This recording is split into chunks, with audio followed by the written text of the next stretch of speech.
आज का मन्ना। व्यवस्था मनुष्य को पालन करने के लिए नहीं दी गई थी।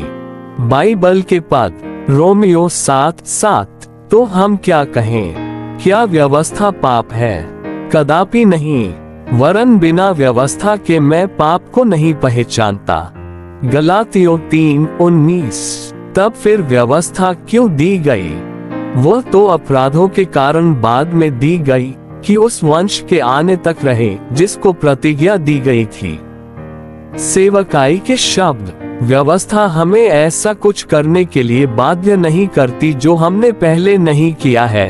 व्यवस्था केवल हमारे अंदर पहले से मौजूद चीजों को उजागर करती है।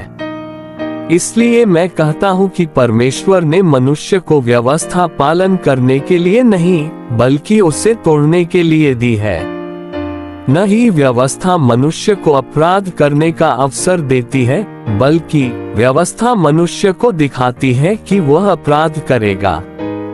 व्यवस्था मनुष्य को वह देखने देती है जो परमेश्वर ने पहले ही देख लिया है। परमेश्वर ने युगों से पहले मनुष्य को अनुग्रह देने का उद्देश्य बनाया था। बाद में उन्होंने अब्राहम को एक प्रतिज्ञा दी। अनंत काल में ये केवल उनका उद्देश्य था। अब्राहम के साथ ये कुछ कहा गया था, वह मनुष्य के साथ अनुग्रह से व्यवहार करेगा। फिर परमेश्वर ने मनुष्य को उसके 430 साल बाद व्यवस्था क्यों दी? इसे अपराधों के कारण जोड़ा गया था। मनुष्य के पापों को अपराध बनने के लिए व्यवस्था मनुष्य को दी गई थी। इस तरह मनुष्य को एहसास हुआ कि उसके पास पाप है और वह उस वंश के आने तक प्रतीक्षा करेगा जिसके लिए वह प्रतिज्ञा दी गई थी। गलातियों 3:19।